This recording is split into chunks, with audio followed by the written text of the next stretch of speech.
In the next few minutes, I'm going to share you my 3 best recommendations on how to recover lost donations during this crisis. Hi, I'm Brice Sokolowski, the founder of CatholicFundraiser.net, a website that's completely dedicated to helping Catholics just like you with their fundraising. Now, today we're going to be walking through what to do during this crisis. I've had a lot of people email me, call me, and ask me, what should I do, Brice? I'm losing donations. So I'm going to give you my 3 best recommendations on how to recover any lost donations during the past month, 2 months. But before we dive in, I just want to make sure that you download absolutely for free my 10 Commandments to Catholic Fundraising. These are 10 things that I think you should be doing, especially on top of my recommendations today with your fundraising. So whether you're starting out, you're a pro, wherever you are, I think you're going to find these 10 recommendations from the guide very, very helpful. It's the 10 best things that I found that work best for me with my fundraising. It's been downloaded by thousands of Catholics. It's been inputted from a lot of people. I've gotten a lot of input from a lot of people, so make sure that you download absolutely for free the 10 Commandments to Catholic Fundraising. Okay, how to recover lost donations. I'm going to walk you through my 3 best recommendations, but before I do that, I just want to make sure that you understand that even though you might be losing donations, it's not to say that right now is a bad time to be fundraising. It's not. There are plenty of Catholic apostolates that are achieving record numbers. So there are certain Catholic apostolates that are losing money, and I'm going to walk you through the recommendations, and you'll kind of get a sense of why they might be losing donations. But just know that right now is a fantastic time to be fundraising. Why? Well, in any crisis, well, that's where we're going to find God. God is not, He has not left us. He is helping us.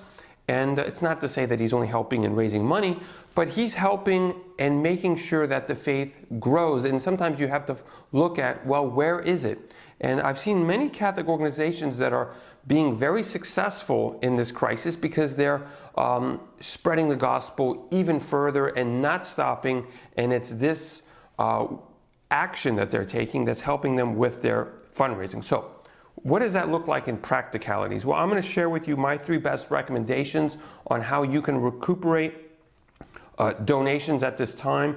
The first recommendation is I think you should be, if you can, apply for the SBA loan. So if you're a nonprofit and you filed taxes last year, even if you're not a nonprofit, if you're some type of Catholic organizations, make sure that you apply for the SBA loan because it is, a lot of people are saying it's going to be forgivable. So I recommend that you apply for it.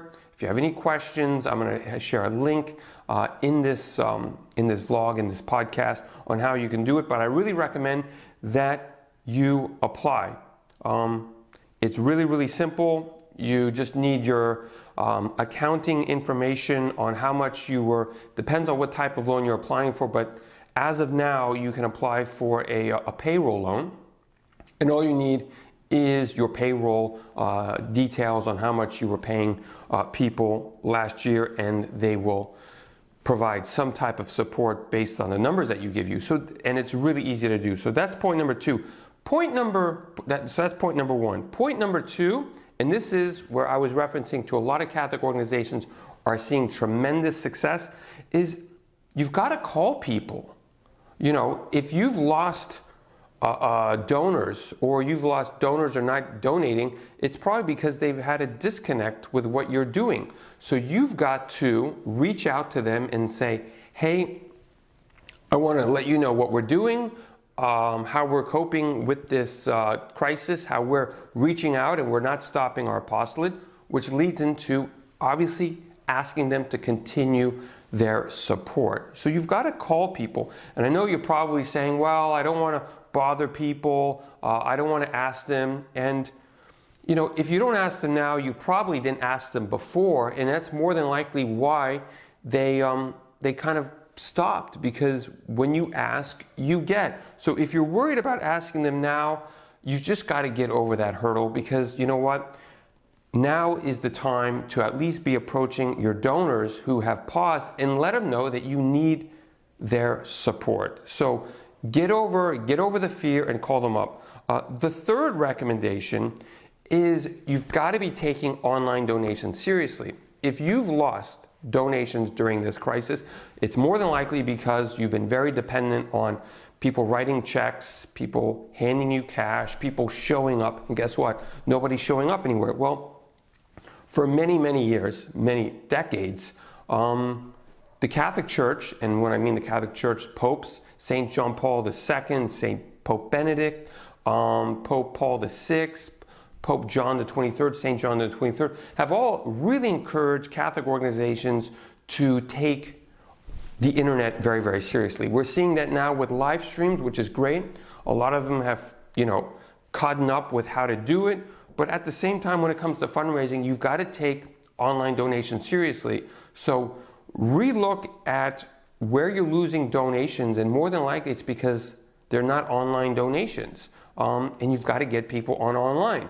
And people who might be still donating, get them online. But take online donating extremely serious right now, because it's going to help you alleviate the ups and downs.